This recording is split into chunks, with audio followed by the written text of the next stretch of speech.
미국의 저명한 군사 전문가가 동북아 세력의 판도를 뒤집어 놓을 한국형 항공모함 프로젝트에 관한 다큐멘터리 영상을 만들어 큰 화제가 되고 있습니다. 해당 영상에서는 한국이 왜 항공모함을 가지고 싶어하며 꼭 가져야 하는지, 이런 대형 프로젝트가 오직 한국만이 가능한 이유가 무엇인지를 분석했는데요. 또한 한국의 항공모함 프로젝트를 앞으로 모든 국가들이 따라가게 될 것이라고 예언했다고 합니다. 그 자세한 내용을 영상과 함께 살펴보도록 하겠습니다. The nation's army has always been robust. South Korea requires mandatory service for all of its male citizens, and combined with the presence of US forces, this has been an effective deterrent against any aggression from the north. But if it truly wanted to fend for itself, South Korea would have to hang with other regional powerhouses and be able to project its power beyond simple border defense. And as a small nation squeezed onto the end of a peninsula, the answer's pretty clear. South Korea needed a navy. The country announced its desire to pursue a blue water force in 2001, and since then, they've produced and launched several amphibious assault ships carrying helicopters, several guided missile destroyers, several multi-purpose destroyers, several frigates, and a small fleet of submarines. But they're not enough. In the intervening time, China has built massive numbers of naval vessels, going from just over 200 ships in 2005 to 350 today. And making matters worse, they've also gotten into the aircraft carrier game. China fields 2 aircraft carriers right now, the Liaoning and the Shandong, with a third undergoing sea trials in 2023. This isn't just a mildly concerning thing for South Korea, it is a real threat to the nation's sovereignty, especially at a moment when South Korea is in the middle of rising tensions between China and the US. If South Korea's Blue Water Navy was going to mean anything, either as a deterrent or a real way to defend itself, a few destroyers was not going to be enough. South Korea was going to have to get in on the aircraft carrier game. 객관적으로 보아도 한국은 막강한 해군 전력을 가지고 있지만, 문제는 하필이면 한국이 세계에서 가장 위험한 화약고라고 할 수 있는 동북아 한가운데에 있다는 것입니다. 북한만을 상대해야 했던 과거와 달리 이제는 원해에서 중국과 러시아 해군에 맞서 한반도의 무역로를 지켜내야 하는 처지가 되었습니다. 한국 해군이 항공모함을 원하기 시작한 이유였죠.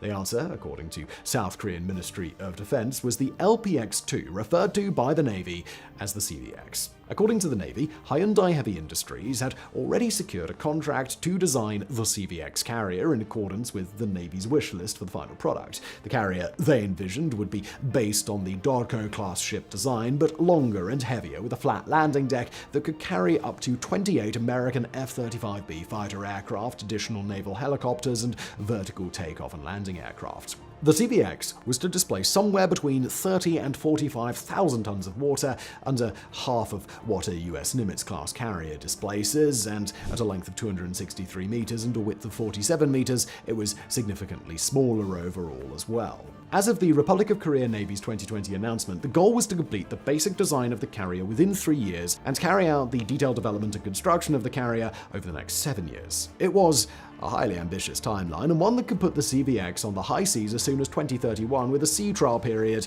that would then decide when the carrier was ready to begin military operations. For many countries around the world, this pace of development would have been immediately dismissed as a total pipe dream, or just otherwise condemned to the same mess of cost overruns and delays that we at mega projects have gotten absolutely used to. But South Korea's history of close military and economic cooperation with the United States, the world's leading producer of aircraft carriers, and with many other nations around the world that field their own carriers, gave South Korea a real leg up. CVX 프로젝트는 해외에서 보아도 이게 가능한 프로젝트인가 의문이 많았었지만, 세계 1위의 조선 강국으로서 가지고 있는 조선 기술력과 인프라, 오랜 시간 자주국방을 위해 연구해온 군사 기술력에 힘입어 국내에서는 충분히 가능한 프로젝트라 판단했었습니다. 그리고 대한민국의 양대 해양방산업체인 현대중공업과 대우조선에서도 항공모함 사업의 승산을 보고 적극적으로 뛰어들었었습니다. In 2021, Hyundai Heavy Industries partnered with Babcock International, a major British defense contractor, to combine technology and design principles in order to build the CVX. This partnership also led Hyundai Heavy Industries to put out a bit more information on their carrier design, which had now come to incorporate a ski jump design reminiscent of the Queen Elizabeth-class carrier. Major industry competitor Daewoo Shipbuilding and Marine Engineering was also in the hunt with a Western design part. DSME design was for a flat-top carrier with with a similar capacity to carry aircraft, but a more streamlined focus on supporting a high rate of fighter takeoff. Hyundai and DSME continued to make their case to the South Korean government for the following year. 이처럼 현대중공업과 대우조선은 항공모함 건조 경력을 가진 해외 업체들과 제휴하여 현실성 있는 설계안을 제시했고 정부의 한국형 항공모함 건조가 충분히 가능하다고 강력하게 어필했었습니다. 하지만 문제는 건조할 수 있느냐 없느냐가 아니었는데요. But at home in South Korea, questions began to mount over whether this new aircraft carrier design was really worth investing in. Some critics have questioned whether the carrier is actually a meaningful weapons system in deterring North Korea, which they argue is the threat South Korea needs to continue focusing on rather than China. Others have focused on the idea of maintaining a carrier at all. After all, a single aircraft carrier will have to be out of service intermittently for months at a time in order to perform maintenance and training, so a carrier fleet is really not that massive of a threat unless it includes 2 or 3 vessels. That way, one can always be in operation at any given time. Both camps argue that a single aircraft carrier just isn't the best way to spend the $5 billion-ish that would be needed not just to build the ship, but to purchase its fighter aircraft, UAVs, and helicopters as well. That $5 billion-ish, over 10% of South Korea's annual military budget, could be better spent elsewhere, modernizing the army, producing missile-launching submarines, and building better air defense systems. 이처럼 경항공모함을 건조하는 게 전략적 타당성이 있는 것인지 의문이 제기됐었고 CVX 프로그램은 한 번 좌초될 위기에 처하게 되었습니다. 그리고 한국 해군은 이 난관을 돌파하기 위해 완전히 새로운 항공모함 프로젝트를 제안했죠. General Kim Seong-kyum, chairman of South Korea's Joint Chiefs of Staff, clarified that the government wasn't actually against buying an aircraft carrier. Instead, they actually wanted a bigger one than the original CVX design, and they would consider making a purchase if South Korea could develop a carrier-based jet fighter of its own. This was a game-changing announcement, and one that provided a whole lot of clarification on South Korea's broader military goals. Planned for introduction in 2026, the Boromé is exactly what General Kim Seong-kyum was referencing in his statement. And in September 2022, just as the CVX budget was slashed, the company making the Boromé announced that they'd designed a model for a carrier-based version.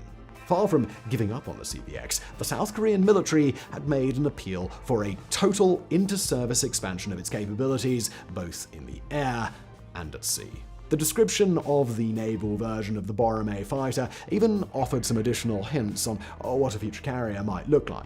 The plane featured folded wings and capabilities to participate in both catapult-assisted and short runway takeoff, with the ability to perform arrested recovery landings that help decelerate the aircraft with specialized runway gear. This suggested several changes to the design of a future carrier, plus the ability to store a higher number of aircraft on board, maybe a lot higher. 모두가 아시듯이 해군에서 새롭게 제안한 프로젝트는 바로 KF-21 보람의 전투기를 함재기로 사용하는 중형 항공모함 계획이었는데요.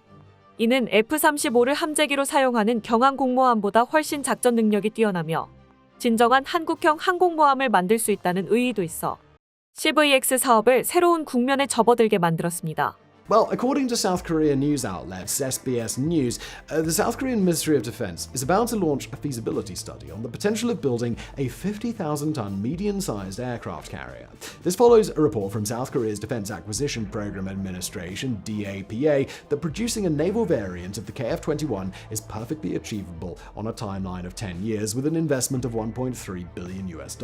Although it's just a feasibility study, this announcement provides the clearest indicator yet that not only does South Korea intend to produce a carrier, but it plans to do so alongside a cohesive, well-thought-out military doctrine with a cost that folds into the KF-21 program that's already very much underway. Hyundai Heavy Industries are still all in on the project if it does take place, and it seems more likely than ever that the carrier will indeed garner the interest of South Korea's leaders. Whether the CVX does get the green light or stalls again in the face of conflicting geopolitical priorities, we can't say for sure. But what we do know is that as our current multipolar world continues to evolve, more and more countries are being forced to consider the same deadly calculus as South Korea. 보신 바와 같이 미국 군사 전문가는 영상에서 한국 해군의 중형 항모 계획이 급변하고 있는 현재의 국제 정세 속에서 한국이 스스로를 지켜낼 수 있는 정답이 될 수 있다고 말하고 있습니다. 또한 다른 국가들 역시 한국과 마찬가지로 국가의 안보를 지키기 위한 최선의 노력을 해야 할 것이라고 영상을 마무리했죠. 나라를 한 번 잃고 민족이 분열하고 70년 동안 적성국을 머리 위에 두고 긴장의 끈을 놓지 않아왔던 한국은 나라와 국민의 생명을 지키기 위한 힘을 기르는데 1분 1초도 게을러 본 적이 없습니다. 겉으로 드러내지 않고 길러왔던 대한민국의 저력이 국제적인 위기를 맞이한 지금 수면 위로 드러나며 전 세계를 놀라게 만들고 있습니다. 대양을 향해 나아갈 대한민국 해군의 꿈을 응원합니다. 끝까지 시청해주셔서 감사합니다. 도움이 되셨다면 좋아요를, 다른 이야기도 궁금하시면 구독을 눌러주세요.